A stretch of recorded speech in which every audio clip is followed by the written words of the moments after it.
நாட்காலே நீராடி அப்படின்னு பார்த்தோம். விடியற்காலையில் ஏன் குளிக்கணும் அப்படின்னு கேட்டிங்கன்னா, இந்தியா வந்து ஒரு வெப்பமண்டல நாடு. இங்கே ஹீட்டு அதிகம். அப்போ ஒரு மனுஷனுக்கு நோய் அதிகம் வர்றதுக்கு முக்கியமான காரணம் உடல் வெப்பம்தான். இப்போ இரவில் ஒரு மனுஷன் தூங்கும்போது வெப்பம் அதிகமாகும். அப்போ அவனுக்கு அந்த வெப்பத்தை குறைக்க காலையில் குளிக்கும்போது அந்த உடல் வந்து ஒரு குளிர்ச்சியான நிலைமை அடையுது. அதனால தான் நாட்காலே நீராடி காலையில் குளிரணும். மையிட்டு எழுதோம். இப்போ இங்கே மையின்னு சொல்கிறாங்க. மைங்கிறது என்னது? கண்ணுக்கு ஒரு அஞ்சமைன்னு சொல்லுவோம். அது வரைக்குமே இல்லை. மைனா குற்றம், அறியாமை, இதெல்லாம் கூட அதுக்கு அர்த்தம் இருக்குது.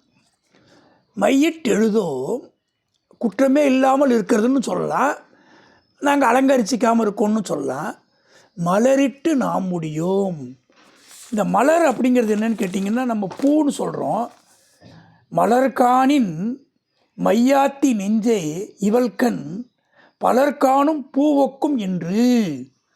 மலர்காணின் மையாத்தி நெஞ்சே இவள்கண் பலர்காணும் பூவொக்கும் என்று. இதுக்கு என்ன அர்த்தம்னா, இவள் கண் வந்து இருக்கு இல்லையா, அந்த கண்ணை உயர்வாக சொல்லும்போது பலரும் பார்க்கக்கூடிய மலர்களைப் போல இருக்குது.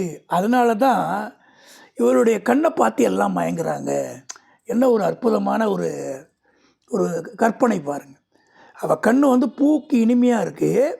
எல்லோரும் பூக்களை பார்க்கும்போது மகிழ்ச்சி அடைகிறாங்க. அந்த பூ மாதிரியே இவள் கண் இருக்கிறதுனால நான் மகிழ்கிறேன் அப்படின்னு சொல்கிறார்.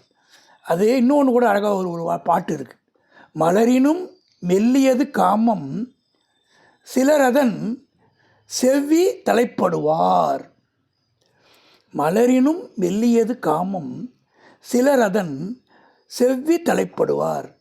மலரை விட மென்மையானது காமம். உண்மை அறிந்த சிலர் மட்டுமே அதில் பயன்பெறுறாங்க. காமங்கிறது சிற்றின்பம் வரைக்கும் சொல்ல முடியாது. அன்பு, ஆசை, விருப்பம், இன்பம், இது எல்லாமே காமம்தான். அதான் மனுஷன் வந்து அடக்க வேண்டியது ஆசைன்னு சொல்லுவார். புத்தர் சொல்லுவார், ஆசையே துன்பத்துக்கு காரணம்னு.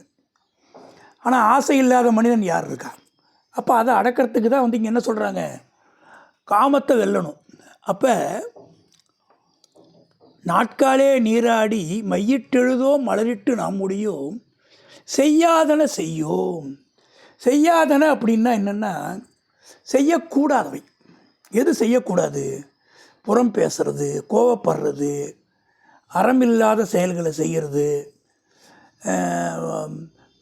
உயர்ந்தவர்கள் வெட்கப்படக்கூடிய காரியங்களை நம்ம செய்யாமல் இருக்கிறது, பொய் பேசுறது, களவு பண்ணுறது, இது எல்லாமே செய்யத்தகாதவை. செய்யாதன செய்வோம், செய்யக்கூடாது. தீக்குறளை சென்று ஓதோம். தீயினாலே நெருப்பு அப்படின்னு நமக்கு தெரியும். கோபம்னு சொல்லுவாங்க. தீமை, நஞ்சு, நரகம், இது எல்லாமே தீக்கு தான் வார்த்தை. அப்போ தீயவை தீய பயத்தலால் தீயவை தீயினும் அஞ்சப்படும்னுவார் வள்ளுவர் பெருந்தகை. தீயவை தீய பயத்தலால் தீயவை தீயினும் அஞ்சப்படும். தீயினால் சுட்டப்புண் உள்ளாரும் ஆறாதே நாவினார் சுட்டவடு. தீயினால் சுட்டப்புண் உள்ளாரும் ஆறாதே நாவினால் சுட்டவடு. அப்போ அந்த தீக்குறள், குறளைன்னு சொல்லும்போது என்ன அர்த்தம்னா, கோல் சொல்லுதல், வறுமை அப்படின்னு பல அர்த்தம் உண்டு. அது கெட்ட வழிகளில் போய் ஒரு மனுஷன் அடுத்தவங்களை பற்றி அறங்கூறானினும் ஒருவன் புறங்கூறான் என்றால் இனிதுன்னர். புறம் சொல்லாமல் இருந்தால் அவ்வளோ நல்லதுன்னு சொல்லுவார். அப்போ அந்த தீக்குறளுங்கச்சே ஒரு கெட்ட அடுத்தவங்களை பற்றி போய் சொல்கிறது. சென்று ஓதோம், சொல்லாமல் இருக்கணும். ஐயமும் பிச்சையும் ஆந்தனையும் கைகாட்டி. ஐயம்னா சந்தேகம்.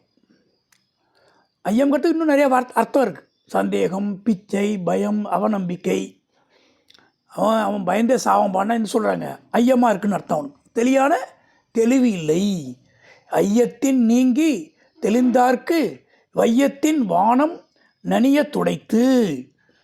ஆராய்ந்து விஷயங்களை தெரிஞ்சுக்கிட்டவங்களுக்கு அந்த ஆகாயமே வந்து ஒரு ஊக்கமாக இருக்கும் அப்படிங்கிற அர்த்தத்தில் சொல்கிறாங்க. ஐயப்படாதது அகத்தது உணர்வானை தெய்வத்தோடு ஒப்பக்கொள்ளல். அடுத்தவனுடைய கருத்தை வந்து புரிஞ்சுக்கிட்டு செயல்படக்கூடியவனை கடவுளுக்கு இணையாக சொல்லுவாங்க.